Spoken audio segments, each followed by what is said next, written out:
So for those who are new, so this is a review of the whole aspect of Ukraine, starting going, last time we went, she spent a lot of time talking about the historical perspective and how we got here, going back even to the time of Stalin, and back in the Soviet Union days. We're going to wrap up our historical perspective today, and then what we will do is start into this topic of Russian persecution of Christians in occupied Ukraine. We'll talk about genocidal atrocities, war crimes, maltreatment of prisoners of war, those sorts of topics as well. Just know that when we get to some of those heavier topics, this material will most likely, maybe, some of that you may find disturbing and upsetting, and that's okay. It's a safe space, there's no judgment here. This is difficult topics, but I think it's important that we really understand what is actually happening there, what has happened there, and what is happening on a regular basis. And so before we actually finish the historical review of what's happening in terms of how we got to the full-scale invasion, I felt compelled this morning to, there were some incidents that happened today in Lviv. So this is a 9-year-old girl who she was sleeping in her bed, and that's her hair. She's still in her pajamas. She will forever be 9. She won't wake up because she was killed by Russians last night. Somebody thought it'd be a great idea to lob some hypersonic missiles at Lviv, which is in the western part of the country, not that far from the Polish border, hundreds of miles from the front line. No military significance whatsoever. But this little girl was killed in this series of strikes last night in Lviv. 7 people were killed. They're still searching through the rubble to see if there's anybody else, other bodies they can find. 3 of them are children that are dead. 45 have been wounded. 11 of those wounded people are in critical condition even as we speak. So the other thing that I would, story that touched me this morning when I rolled out of bed this morning, the people on the left are all dead, except for the dad and he's a husband and a father. But his family's gone now. So he's the only survivor. He's in critical condition for the same strike. They're all through Lviv. And Yaroslav is his name. His daughters are Darina, Amelia, and Yevmia is his wife, was his wife. And yeah, they're gone. And again, no reason for it, just senseless targeting civilian infrastructure and population centers with no military significance whatsoever. The only way I know how to process stuff like this, and I say this on the Maria Report Twitter space that I'm on, a co-host for the Maria Report, which is dedicated to Ukraine.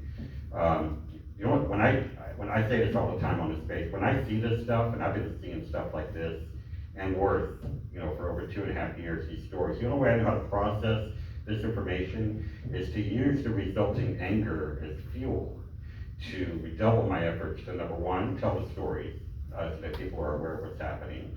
And number 2, double my efforts to help Ukraine so that we can stop this killing, stop this senseless violence, and restore the international rules-based order.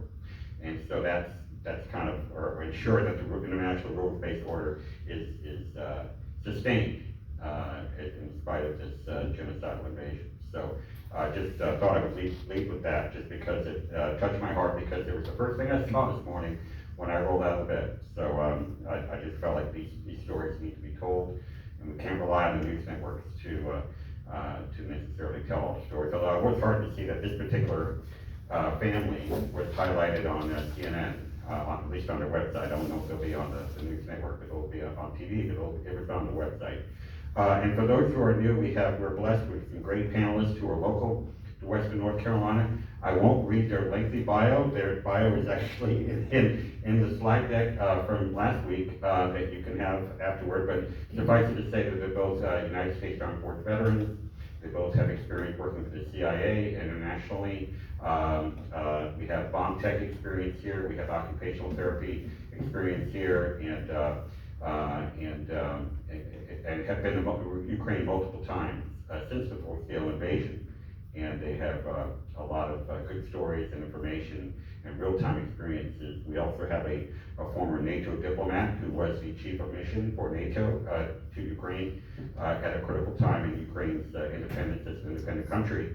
Unfortunately, he could not be here tonight because he's visiting. He's welcoming his wife back to the United States after an international trip where she did some election observance over in Azerbaijan, in Eastern Europe. So he's excited to see her back after a long absence from the United States. And so, but he sends his best wishes, and I'm sure he'll be joining us in future sessions. He was here last week when we kicked this off. One thing that I also want to offer up to our folks here, the new folks here, is that if you have a particular topics or things that you would like to make sure that we address as part of what we're doing here, I want you to feel free to raise your hand at now or later. I know that we have already had one request to go over possible sort of nuclear weapons and use in this war, and so we will certainly address that topic as we go through this. But even with that, I want you to, as we go through the war crimes and the persecution, think about escalation and what's already being escalated, and have that in the back of your mind when we start thinking about worrying about de-escalation.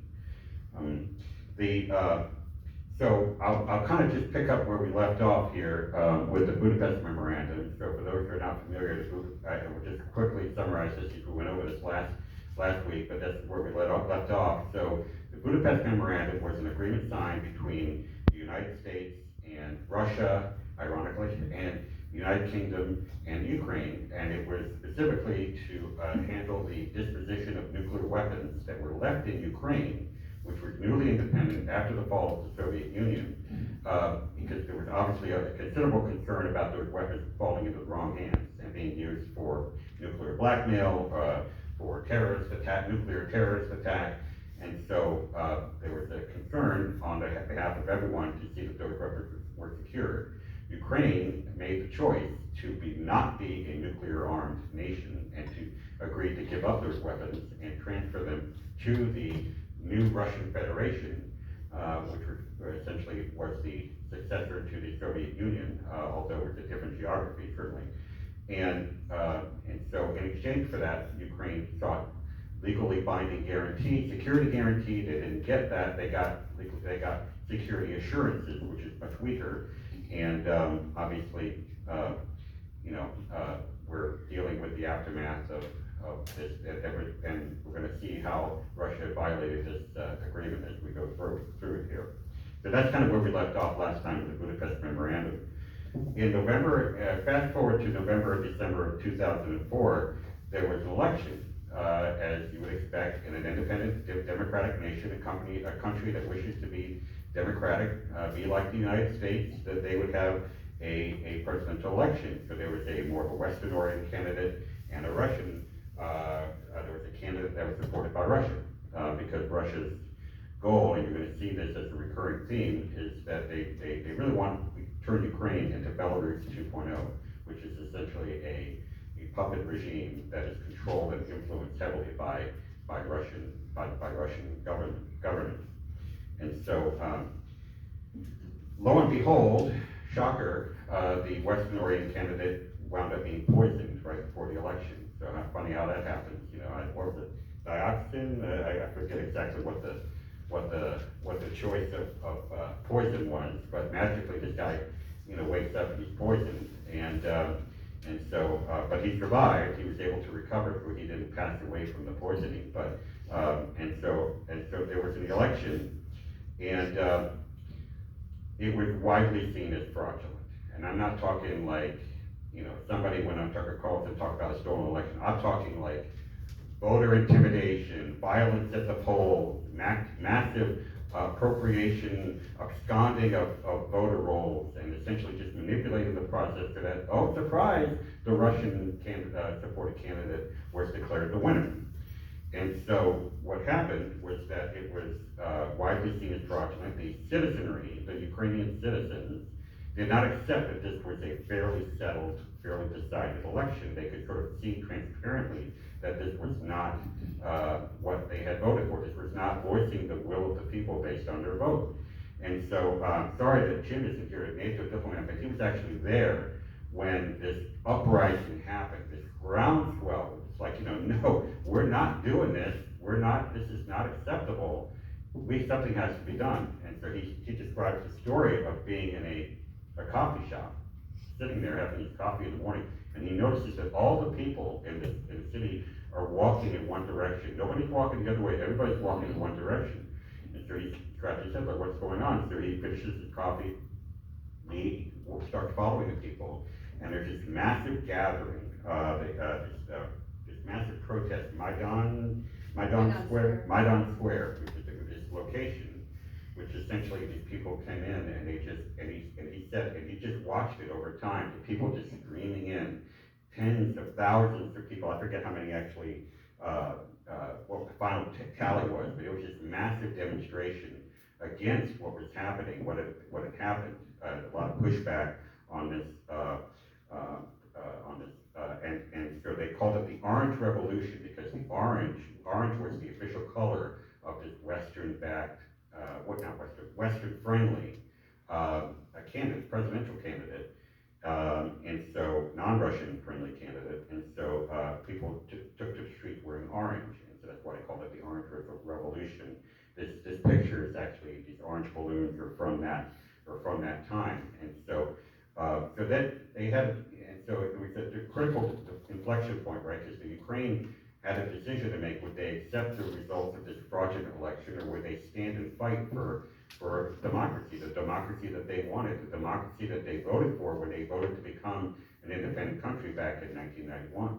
And so that's kind of how this came about. And Jim actually tells the story of he left there, and then he had contact with the military, the Ukrainian military, and there was just like this influential brigade, unit that was part of the Ukrainian military, and they one of the officers shared with him that they had been ordered, I guess, probably by this new Russian-friendly person, to march on the square, the Maidan Square, and fire on the protesters, and essentially quell this demonstration against this fraudulent election. And so I guess it was decided that by the officers there that okay, we're not going back to the Soviet way of doing that. That would have been a very Soviet Union way to handle a protest like this back when they were part of the Soviet Union. And the decision was made by the leadership of that military unit, which was very influential at the time, that we're not doing that. We're not going to go and march on our citizens or fire on our own people. And you guys correct me if I'm getting any of this wrong, but I think I'm getting it right. We're not going to do this. We're not going to fire on our own. And the fact that they didn't mobilize and move, when the other units saw that they weren't doing it, okay, if they're not moving, we're not moving. So essentially, they stood at the precipice and said, we're not going back to that way of governance. And so at that point, eventually there was the protesters forced to revote, and then this time the silliness was not allowed to go on, and resulted in the victory by the Western-friendly candidate, the democracy-friendly candidate. And so that's kind of how that all went down with that. So just, again, another decision point where the Ukrainians chose, we want self-determination. We don't want to be under the thumb of Russia. We don't want to be under the influence of Russia. We want to be an independent country with our own governance and our own power to determine our own future. And so that's kind of how that all went down. Any questions on that as we go forward here? Okay. And this goes back to a recurring theme, and I'm just skimming over years and really decades of attempts by Russia to influence and to subjugate or to otherwise, again, turn Ukraine into a Belarus 2.0. And so one of the things that kind of informs and colors the way I look at this time and these years over decades is the comments about Vladimir Putin. And you don't have to believe me on any of this. You can Google Putin, fall of Russia, tragedy. And you'll find interviews where he's given interviews to foreign press he's expressed that he expressed in a 2005 interview that he felt like the collapse of the Soviet Union was the greatest catastrophe of the 20th century. That was his view. That this is really a tragedy that this was allowed to happen. In 2021, he referred to the loss of the Soviet Union as, quote, the demise of historical Russia. So he views the geography of the former Soviet Union as really Russia, and it just and then in 2024, as we start in various times over years, he's basically said that Ukraine is an artificial state that never really existed, or that and so what I would point to you is that the unsaid message, and actually kind of said message in other ways, was that he views his overall geopolitical aim is to reconstitute a modern version of the Soviet Union and to reclaim these territories that were considered to be, quote, historical Russia, and turn them back into this reimagined Soviet Union. So think like Star Wars First Order that came in after the first series, the first trilogy ended. That kind of thought process, and so and it's already starting. Like now, all of a sudden, after decades, he's removing the buoys that on the Narva River that are supposed to demarcate Russia from Estonia, which is actually right on the border of Russia.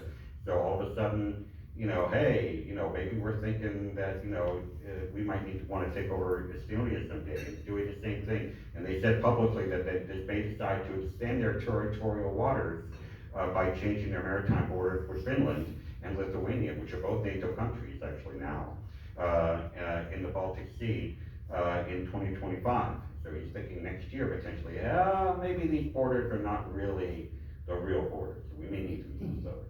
So the way I say this all the time on the Twitter space is that when people try to tell you who they are, believe them. And that's really kind of the context behind what we think about. We think about what is the intent, what's the goal, and what's the end game here? What are we talking about when we're talking about territory?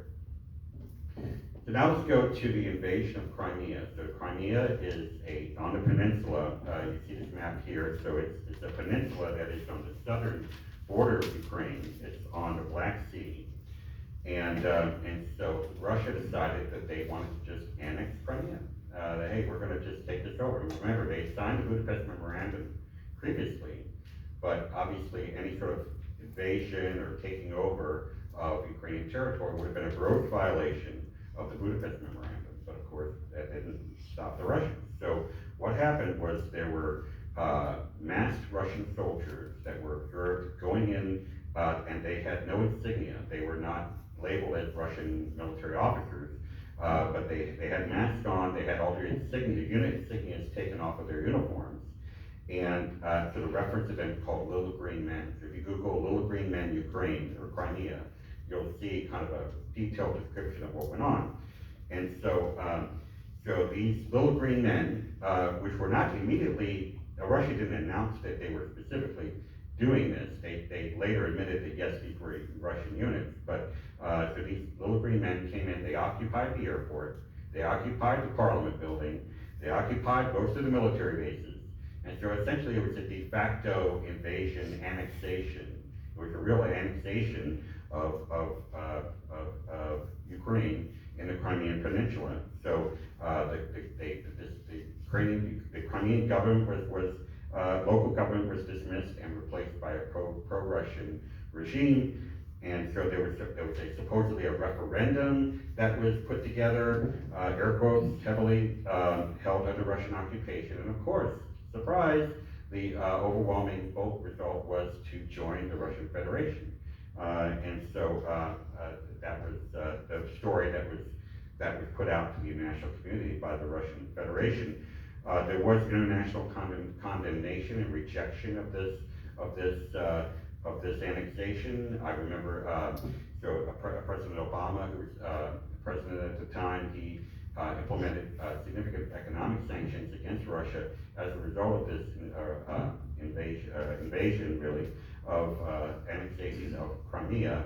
But unfortunately, there was no military action, no real substantive military action to help the Ukrainians, or help the Crimeans, which were Ukrainians, resist this violation of the Budapest Memorandum. And actually, as our NATO diplomat Jim talked about, that the Ukrainians were actually encouraged not to make a big deal about Crimea. They were actually told by us, yeah, we were supposed to be we had security assurances we had given to the Ukrainians as a result of the Budapest Memorandum, and the first time that it gets violated, our answer is we don't want you to make a big noise about this. And so that's kind of, so when people talk about the Russian invasion of Ukraine and the war, really this war started 10 years ago. It started in 2014. And a lot of people are surprised by that. But yeah, this war started, so the Ukrainians have been fighting this for 10 years. They didn't have at the time, their military was nothing like what it is today. Certainly they didn't have arms, didn't have Western arms at any sort of scale. They didn't have M1 Abrams tanks or F-16s or Bradley fighting vehicles, or some of the things that they have now, or things that the Europeans have given them from their arsenals. But yeah, so that's kind of where it stood. Any other comments on that? Yeah, one of the things I wanted to mention that was one of the techniques that was used in Crimea was, of course, they forced out all of the official government representatives, military and so forth, and took them prisoner, and some of them were later repatriated. And then people were offered a chance to take a Russian passport, and they found out that unless they accepted a Russian passport, there were many things they couldn't do anymore. You know, they couldn't get access to services and things like that unless they accepted a Russian passport.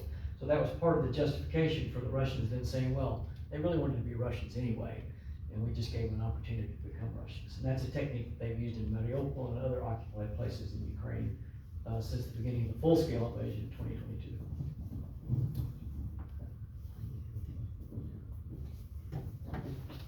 In 2019, Vladimir Zelensky became president and overwhelmingly defeated his opponent in an election. His party also won the majority of the seats in the Ukrainian parliament. His campaign promises, as are listed here, was now Ukraine, as full transparency, did have a corruption problem. They still have a corruption problem, as we have a corruption problem here in the United States. But this is something that they've worked hard to address in terms of that, both in terms of military, in terms of also their economic system and the way they do commerce, and they've made a lot of progress along those lines. So that's essentially what Zelensky ran on, was like, no, I'm going to clean this up, because that's something that was one of his platforms in terms of running for office. The other thing that I'll point out here is that Russia had eyes on Luhansk and Donetsk, and those are two oblasts, and oblast in Ukrainian terminology is similar to state in our world. Russia has had designs on that, and so we're going to talk about occupied Donetsk and occupied Luhansk, and those are in the eastern part of the country, and so those are kind of the additional areas that Russia has moved into. We're going to talk about that. So there were also oligarchs that were pro-Russian in the Ukrainian society, and so Zelensky began to crack down on some of these people in terms of what they were doing in the country. And Putin, in December of 2021, started deploying increasing numbers of troops near the Ukrainian border, and he published an article claiming that Russians and Ukrainians are one people.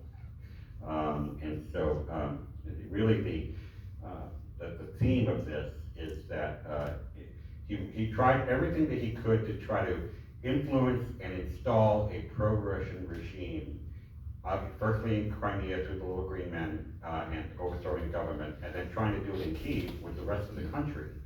But what the message here that I want you to come away with is that when he figured out that he would not be able to subvert the will of the people through subterfuge and manipulated elections, the answer by default was military. Okay, we're gonna do this by force if we can't do this in the other ways that we've tried to do over a decade. And so um, Putin deployed, the Russians deployed tens of thousands of troops along the border.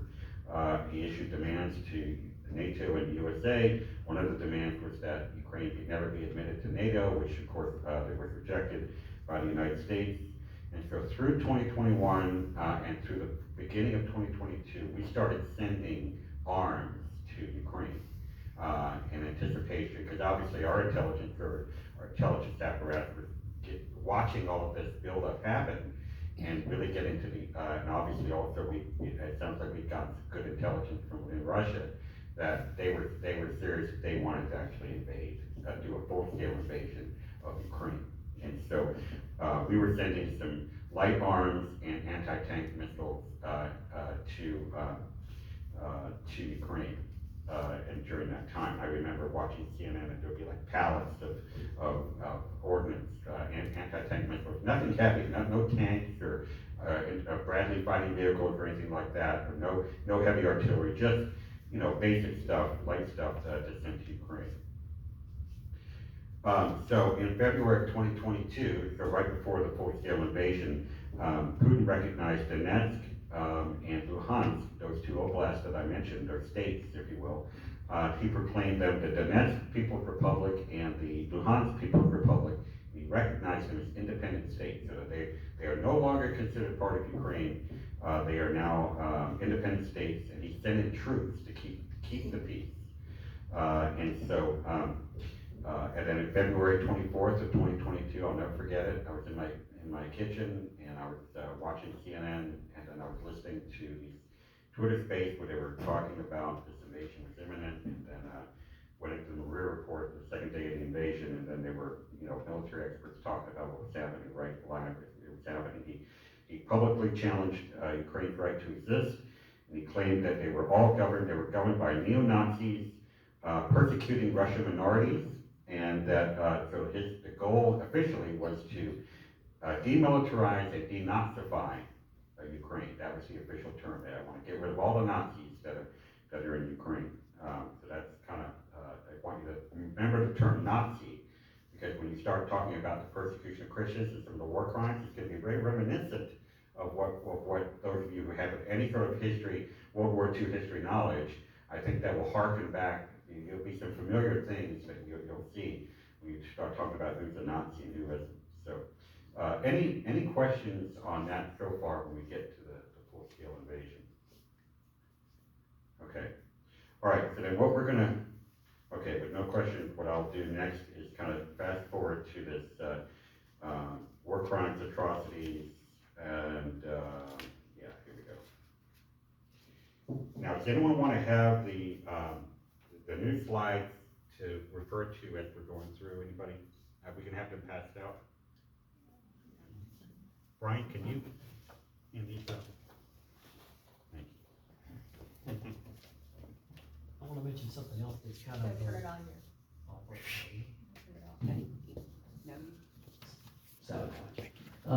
So one of the things I want to kind of mention to go along with this is that Putin has always, particularly in the beginning, referred to the invasion of Ukraine as a special military operation, and that he was only going to use contract soldiers. That means soldiers that agreed to sign a contract with the Russian government, in other words, volunteers. And the conscripted soldiers, which are soldiers, they have a national service law in Russia where soldiers, young men are called up for 18 months to serve. That he would not use conscripted soldiers in this fight because it was a special military operation. In fact, in the early days of the conflict, he would actually, it was a criminal offense to call it a war in Russia. You could get arrested if you called it a war. It was a special military operation because he wanted it to seem to the Russian people to be very limited in scope, only as Brian said, to denazify and demilitarize Ukraine, was not to conquer Ukraine per se. Gradually, that kind of talk has faded away. And of course, one of the things that's been so shocking recently for the Russian people with this invasion of the Ukrainian invasion of the Oblast of Kursk in Russia is that now conscripted soldiers are being thrown into the fight. And that's really upsetting the mamas and the grandmamas.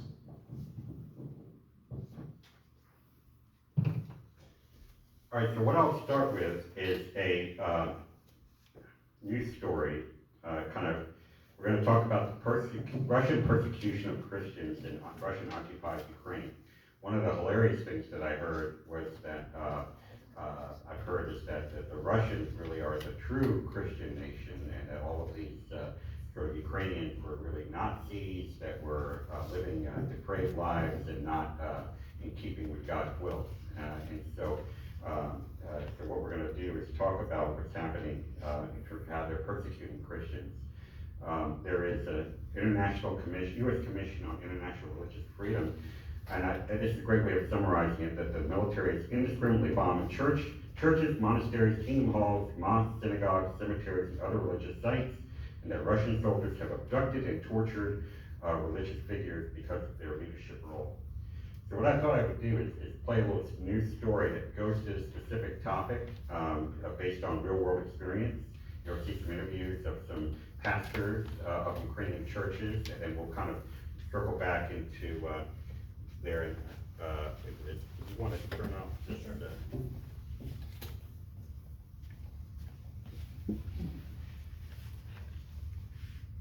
Russia first occupied the southern Ukrainian city of Melitopol in early March 2022.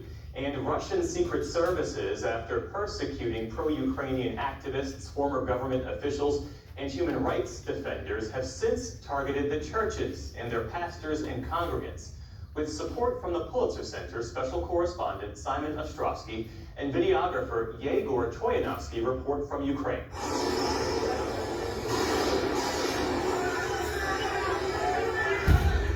All across Russian-occupied Ukraine, soldiers are shutting down places of worship that don't fit the world Vladimir Putin wants to build.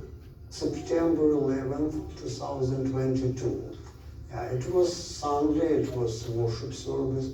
It's like 20 armed people with masks, military uniform, and they were very brutal.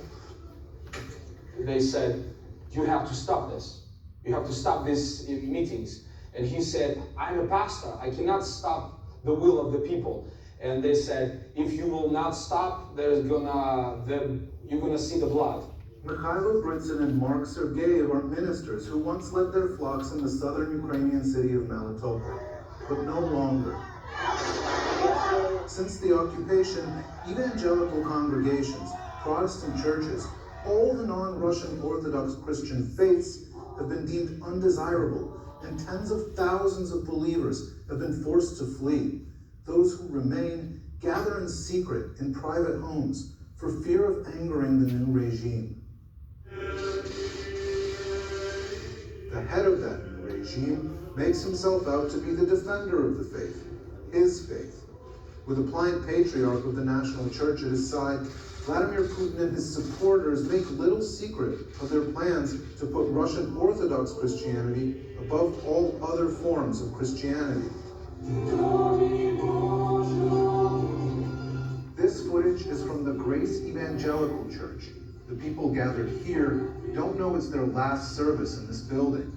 A Russian soldier stops the worship and tells the women and children to go downstairs to have their IDs checked. No one knows what will happen next. By this stage in the war, Russian forces had already killed 5 priests in the occupied parts of Ukraine.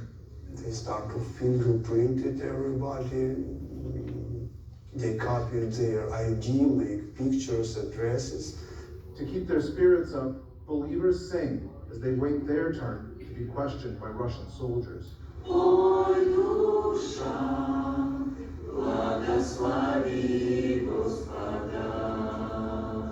We were accused being an extremist organization. We were accused being German spies and then American spies. Mikhailo Britsin is pretty far from being a spy. У Бога є якийсь задум, навіщо ти тут на землі? He's been a pastor at Grace Church since 1991, when the church building was given back to the evangelical community of Melitopol after being nationalized by the Soviet Union. I was conveyed to their military vehicle, and they searched all church buildings, they searched all my house, and they told us to leave in 2 days. In 2 years of war, no denomination has been spared death and destruction. This was an Orthodox church affiliated with Moscow, collateral damage in a Russian missile strike a year ago. But two groups in particular have suffered the most in terms of sheer numbers, and that's the Orthodox Church of Ukraine and Protestant churches that have come under extreme pressure in areas occupied by Russia. The Baptist Protestant Church. It's still standing, but everything is destroyed. At least 206 evangelical churches have been expropriated or destroyed, according to the Institute for Religious Freedom, a Ukrainian watchdog group. Stephen Moore is a former Republican congressional staffer and founder of the Ukraine Freedom Project, a nonprofit. When the Russians come in to a town in an occupied area, they see Protestant churches, they say, this is an American religion. You must be an agent of the American government. So they go to the churches, they shut them down, they frequently torture the pastor, and sometimes they murder believers for their faith. And we know of 29 Christian leaders who have been murdered in Ukraine by the Russians. Today here in Melitopol, they blew up a Ukrainian tank. Russian came in the city maybe in 7 p.m. 24 of February. I see like a chaos in the whole city. So many families, they're afraid to stay in the houses, in apartments. 3 weeks under the occupation of Melitopol, our church was the shelter for the people. New Generation Church was the largest in Melitopol and the first to draw the ire of the Russian occupation. I think they are looking for us because my father, like a senior pastor, when he preached, he always said that we have our own country, our own culture, and we have to pray for Ukraine. The Russian security services approached Mark's father several times, threatening violence to pressure him to publicly pledge loyalty to Russia. And they said, if you will not stop, you're gonna see the blood. And they said, you have to record a video. He has to record a video that Russia already here. We have to just relax. Putin is great president and everything's okay. But father said, I will never do this. A day after this incident, Mark's father, Victor, was tipped off to leave the city as soon as possible because of the imminent threat to his life. The whole family escaped to Ukraine-controlled territory. A few days later, Russian soldiers stormed the church building and broke through the doors, but they didn't stop there. And I remember this day. I think I'm gonna remember it for the whole of my life. We were driving with my brother, and father calling me and said, look, there is no cross anymore. They just cut the cross. Russian forces searched Mark's home and broadcast the search on state-controlled television in a ham-fisted attempt to portray his family as an armed resistance cell. We received information that there was a weapons cache in the building. They showed like they found some bomb and the guns in the garage of my father and said, look, this is the pastor who works with United States and with CIA. Meanwhile, the New Generation Church building was expropriated by Russia. The large cross that once stood out front, replaced with a Russian flag. Where people once prayed, officials hold secular events such as this citizenship ceremony. There is no Protestant churches in all occupied territory. So the only church still open in Melitopol is the Orthodox Church affiliated with Moscow. Yeah. This isn't the first time religion has faced persecution, priests have been killed, and churches are being shut down. In the 1930s, when Stalin launched his infamous campaign of Red Terror, religious leaders of all denominations were targeted, including evangelists from Mikhailo Britsin's church. We get some documents from KGB archive, and we found the case when ministers of our church were accused during Stalin's terror, and these documents show that they were accused being extremists and German spies.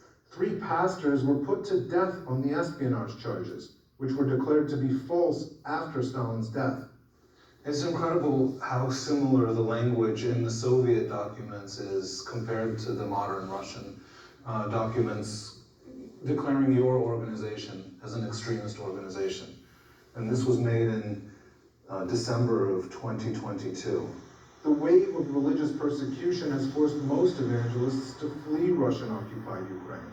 Those who remain have to pray in secret. I don't think there's a lot of American knowledge about Ukraine and all the more about Protestant in Ukraine.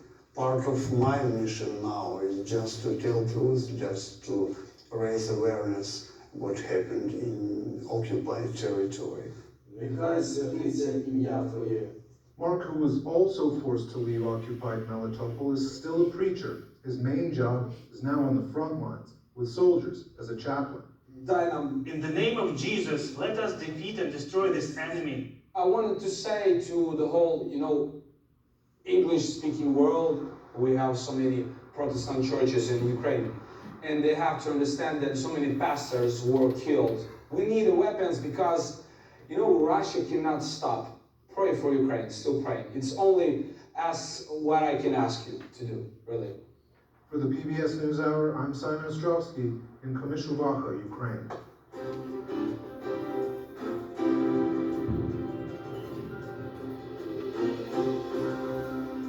Something that I wanted to share with you is that I have been approached by people who have gotten in my face here in this country, in Western North Carolina. And they have said, I don't know where they're getting their news from.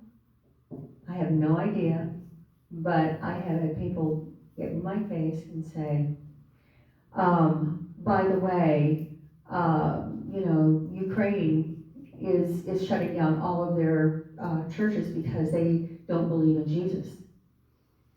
I've had people say that to me with attitude. And this is not true. This is not true. And I think what Brian is about to share with you is something about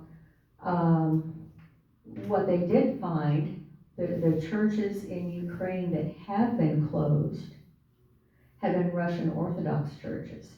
But I will tell you, my husband and I both have attended Christian church services in Ukraine, and they're just as much excited about sharing the love and the life of Jesus as we are. So if you ever hear anybody say that, it is wrong. That is a lie. It's an untruth, and it needs to be stopped. Thank you. Since we're a Baptist audience, I found this article in Time magazine online. So if you just Google Time, Russian persecution of Baptists, you'll find this article. I just want to read a little bit of this person's personal experience there, just because we're in a Baptist audience, and I think this will resonate with you. So after they beat Azatayan so badly, blood came out of his ears. After they sent electric shocks up his genitals.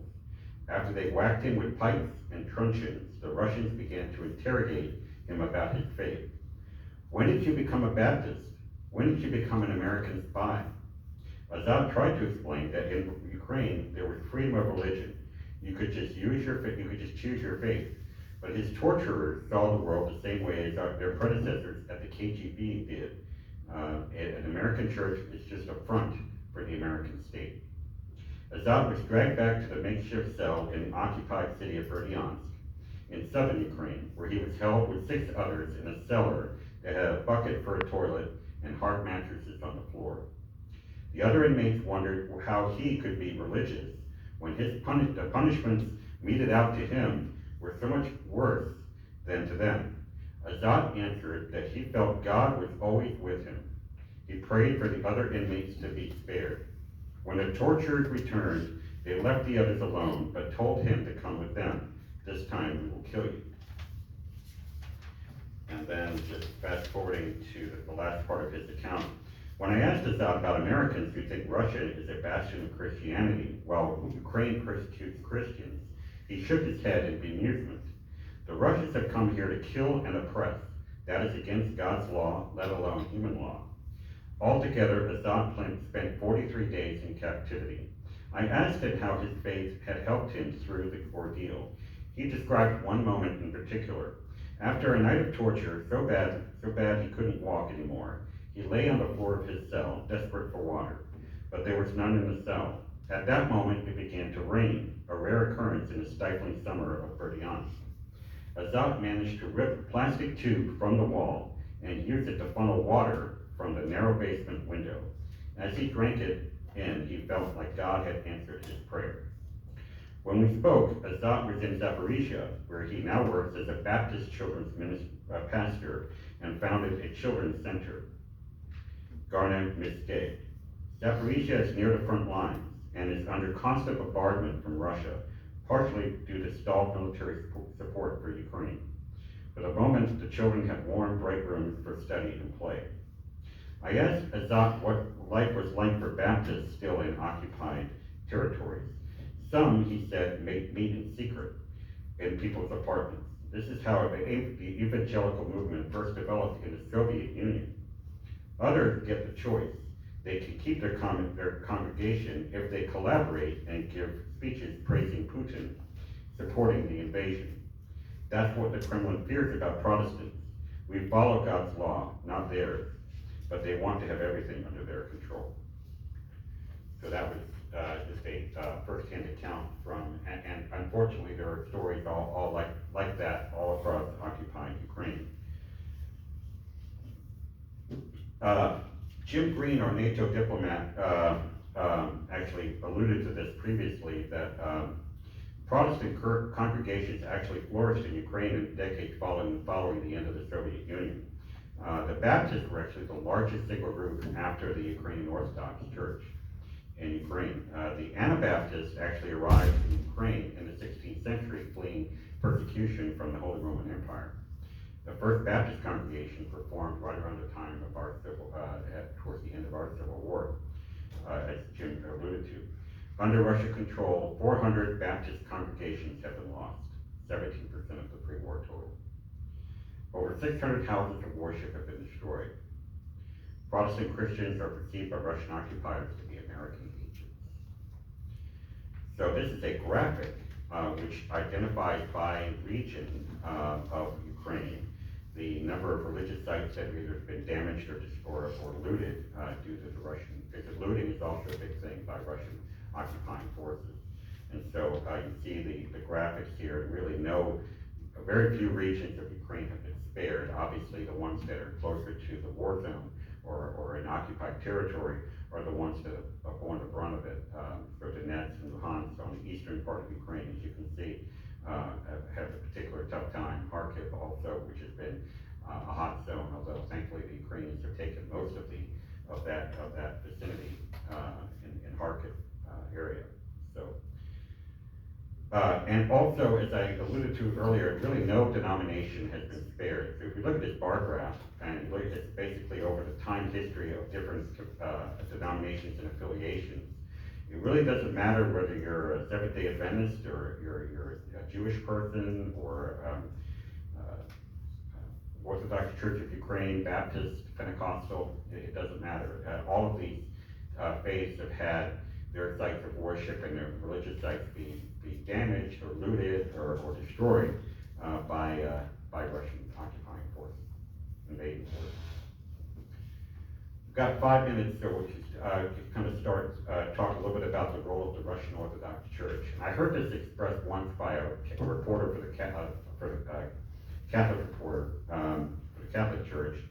The way she describes the Russian Orthodox Church is that this church exists to absolve the sins of the Russian Federation government.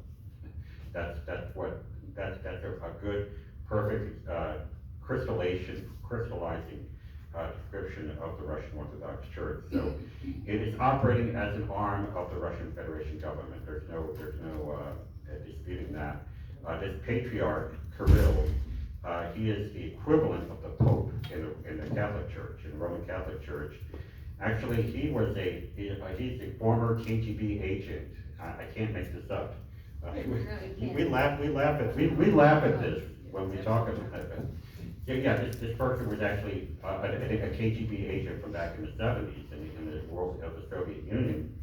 And his mission back then was to influence the World Congress of Churches to denounce the United States and its allies and to moderate criticisms of lack of religious freedom in the Soviet Union. Again, can't make this up. The Russian Orthodox Church actually has an office, a headquarters, at the FSB, which is the successor to the KGB, intelligence, secret service, secret intelligence agency in the old Soviet Union. So that would be like the Baptist Church having an office and a headquarters at the Pentagon or at the White House. Or the CIA, that's even better. Yeah, CIA. Yeah, so essentially at Langley. Think about it, Langley, Virginia, CIA headquarters. You know, we have Pastor Lampkin there running the Baptist Church at the office there. That's what that doesn't even sound right. That would be the case. But preaching the word of whatever that intelligence is. Exactly. Yeah. So it's Kirill is a close ally of Vladimir Putin. They have weaponized religion, and they are active at various levels to support the war in Ukraine. Kirill, to his followers after the full-scale invasion, sacrifice in the course of carrying out your military duty washes away your sins. So this is a great way to absolve yourself of all of your sins, is to go and kill Ukrainians and to create a Ukraine without Ukrainians. So that really is the he views Putin's presidency as a blessing from God. That's a direct quote from Kirill. And so this is it would be humorous. It actually still is a little bit humorous of him. This is a video from Russian state TV where he's, I won't even bother playing the sound and music, it is set to music, but he's spreading holy water on tanks that are being taken out of storage and sent to go kill Ukrainians. So this is, you know, I'm sure you're as moved and inspired by this as I am, sarcasm inserted. But yeah, so this is literally a thing that they filmed and actually used as propaganda in Russian state television. So that is actually unfortunately a thing. So, and with that, I think we're done for today.